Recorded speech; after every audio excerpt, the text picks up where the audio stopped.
भले ही आप देश के किसी भी कोने में रहते हो, लेकिन ये खबर आपके लिए बेहद जरूरी है। लव जिहाद में फंसाने के लिए लड़कियों को सिर्फ तोहफे ही नहीं दिए जाते, बल्कि एक वक्त के बाद अगर लड़की इनकार करती है तो फिर शुरू होती है उसकी ब्लैकमेलिंग। मोबाइल गिफ्ट यूं ही नहीं किया जाता।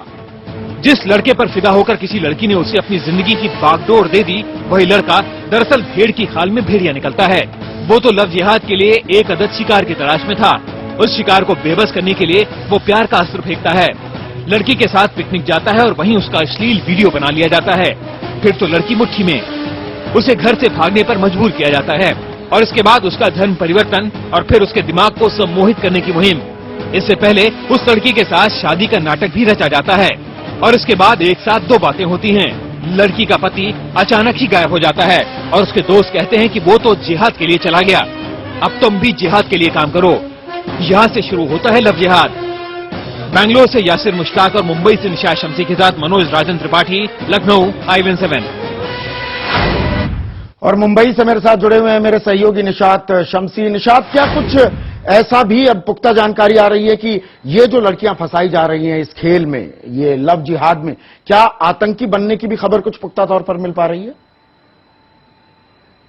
जी बिल्कुल संदीप, अभी तक किसी भी लड़की ने इस पूरे मामले पर साफ तौर से ये नहीं कहा है कि इन्हें जिहादी बनने के लिए, आतंकी बनने के लिए प्रेरित किया जा रहा है, लेकिन उन्होंने जरूर माना है कि खास धर्म के तहत उन्हें वो तमाम शिक्षा दी जा रही है, वो तमाम दीक्षा दी जा रही है, उन्हें सीढ़ी दिखाई जा रही है, तमाम चीजें की जा रही है। तो कहीं ना कहीं एक कोशिश जरूर है कि पहले इन लड़कियों को मोटिवेट किया जाए, इन्हें अपने रास्ते पर लाया जाए और फिर उन्हें उस काम के लिए लगा दिया जाए। इसके लिए पूरी प्लानिंग की गई है। संदीप बिल्कुल, और सूत्रों के मुताबिक आतंकियों ने मिशन लव जिहाद को अंजाम देने के लिए बाकायदा मैनुअल और कोड वर्ड भी तैयार किए हैं। उन्हें लड़कियों के हॉस्टल, उनके कॉलेज और कोचिंग इंस्टीट्यूट पर नजर रखने के लिए कहा जाता है ताकि मौका मिलने पर आतंकी उनसे दोस्ती कर सकें और फिर उन्हें अपने प्यार के जाल में फंसाकर अपना काम करवा सकें।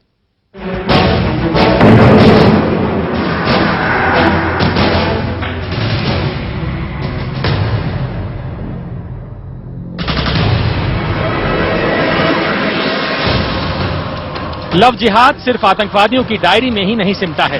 पिछले कुछ सालों में वो देश के तमाम हिस्सों में धीरे धीरे अपनी जड़ें जमा रहा है। IVN7 आपको मिलवाने जा रहा है लव जिहाद के हाथों बर्बाद हुई ऐसी ही एक लड़की से।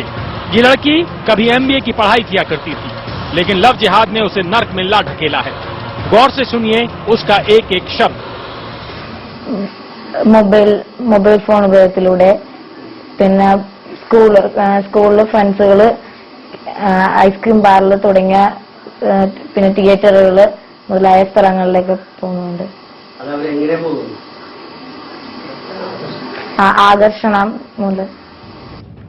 पहले MBA की पढ़ाई और खुदकुशी की बात, लव जिहाद भयानक सच्चाई बनता जा रहा है। वो आज भी वो दिन सोचकर कांप जाती है।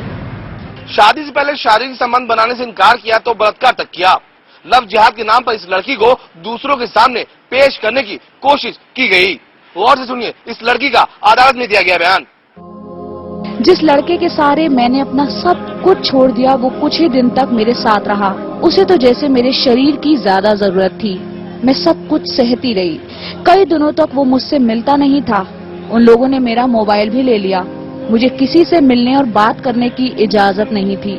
एक दिन उस लड़के का फोन आया और उसने कहा कि वो शादी नहीं कर सकता, उसका मकसद कुछ और है। ये हकीकत डराती है, चौंकाती है और एक सबक भी देती है लव जिहाद से बचने का। IVN7 के पास वो डायरी भी है जो इस लड़की ने कैद में रहते हुए लिखी।